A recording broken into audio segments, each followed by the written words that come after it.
சரி, இப்போ இந்த படம் வந்து எலெக்ஷனுக்கு முன்னாடி வருது இல்லை, இதுக்கு ஒரு பிளான் பண்ணி தான் பண்ணியிருக்காங்களா? என்ன அறுவடை பண்ண பார்க்குறாங்கன்னு கேட்குறேன். என்ன எமோஷன்? திமுக தான் இவ்வளோ போராட்டங்களுக்கு கடந்தும், இவ்வளோ அடக்குமுறைகள் ஒடுக்குமுறைகளுக்கு கடந்தும் நாங்கள் இன்னும் நிற்கிறோம், உங்களுக்காக நாங்கள் தான் நிற்கிறோங்கிறத காட்டணுங்கிறது தான் இவங்களுடைய இன்டென்ஷன். அதாவது பெரியார் மட்டும் இல்லைனா மாதிரி திமுக மட்டும் இல்லைனா. ஆனால் நீங்கள் இப்போ பண்ண கூத்துல என்ன ஆகுதுன்னு பார்த்தீங்கன்னா தமிழ் தேசியத்துக்கு தான் ப்ளஸ் ஆகும் மாறும். ஏன்னா மொழி போராட்டத்தில் நீங்கள் பண்ண அட்டூழியங்கள்லாம் இந்த படத்து மூலமாக உங்களுக்கு வெளியில் வரப்போகுது, எக்ஸ்போஸ் ஆக போகிறீங்க. ஸோ பண்ணுங்க தான், எங்களுக்கு ரொம்ப நல்ல சந்தோஷம். இப்போ இந்த படம் எடுக்கிறனால தான் இதெல்லாம் பேசுறதுக்கும் நாங்கள் இப்போ இதெல்லாம் முன்னாடியே பேசியிருக்கோம்.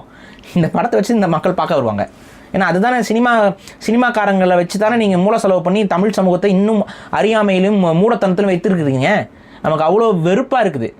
ஏதோ வந்து இந்த பார்வதியா அந்த விஜய் பார்வதி அப்புறம் வந்து காமரூதின்னு ஒருத்தன், இவங்க 2 பேரையும் வந்து ரெட் கார்டு கொடுத்து வெளியே அனுப்புனா அதுக்கு உட்காந்து கேக் வெட்டிட்டு உட்காந்துட்டு இருக்குது ஒரு கூட்டம், தமிழ் கூட்டம், குடும்பமாக பார்த்துட்டு கேக் வெட்டிட்டு ஸ்டேட்டஸ் வச்சுட்டு இருக்கானுங்க. இவ்வளோதான் இவங்களுக்கு அரசியலும் தெரியல, தமிழர்களை சுற்றி நடக்கக்கூடிய சதியும் தெரியல. இந்த படத்தில் சொல்கிறத கோயம்களாகவே வாழ்ந்து கொண்டு இருக்கிறார்கள். ஜனநாயகனில் கோயம் மிஷன் கோயம், இதுதான் மிஷன் கோயம், இதுதான் மிஷன் கோயம். மிஷன் ஆடு மாடு மாதிரி வாழ்ந்துக்கிட்டு இருக்கிறோம். எந்த ஒரு புரிதலும் இல்லாமல், எந்த ஒரு உணர்வும் இல்லாமல். நமக்கு முன்னாடி இருந்தவங்க எந்த உணர்வோடு இறந்தார்கள், அந்த உணர்வு அவங்க இறந்தாங்க ஒன்றும் உங்களால் பண்ண முடியாது. ஆனால் அந்த நேரத்தில் அவங்களுக்கு இருந்த உணர்வு எதற்காக இருந்துச்சு?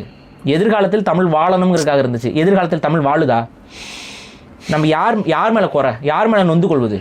இவர்கள்லாம் திருட்டுலூன்னு நமக்கு தெரியுதுலு, யார் மேலே குறை? நம்ம மேலே தான். இவர்களுக்கு இன்னும் முட்டு கொடுத்துக்கிட்டு, இவர்களுக்கு இன்னும் அண்டி பொழைச்சிக்கிட்டு ஒரு கூட்டம் இருக்குல்ல. 200 கொடுத்தா, 300 கொடுத்தா, 400 கொடுத்தா, இந்த படத்தோட முடிவில் ப்ரொடியூசர் பை யார்? இது இன்பா. Producer by Inba. இதுதான் தமிழர்களுடைய விதி. இவர்கள் சாதித்தது இதுதான். இந்த மொழி போராட்டத்தின் மூலமாக ஆட்சி அதிகாரத்துக்கு வந்து தமிழ் மொழியை ஒழித்து அழித்து தாங்கள் வாழ்ந்தார்கள். தாங்கள் வாழ்ந்ததற்கான சாட்சியே அந்த படத்தோட எண்டிலேயே காட்டிட்டாங்க. இந்த மொழி போராட்டத்தால் நடந்த நன்மை என்ன? Inba, producer by Inba. இதுதான் மொழி போராட்டத்தில் 500 பேர் பொள்ளாச்சியில் செத்ததுக்கு, தமிழ்நாடு முழுக்க தங்களை தீயிட்டு எரித்து தமிழன் செத்ததுக்கு பயன் என்ன? Producer by Inba. இதுதான் பயன். இதுதான் இந்த நம்ம வெக்கி தலை குனிய வேண்டிய ஒரு நிகழ்வாக இருக்குது.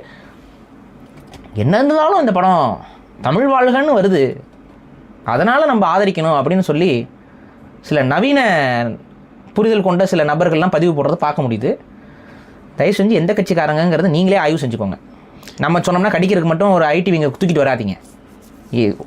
இந்த மாதிரி தப்பு செய்யும்போது போய் கேளுங்க, துப்பு கட்டு குனிஞ்சுட்டு நிற்காதீங்க.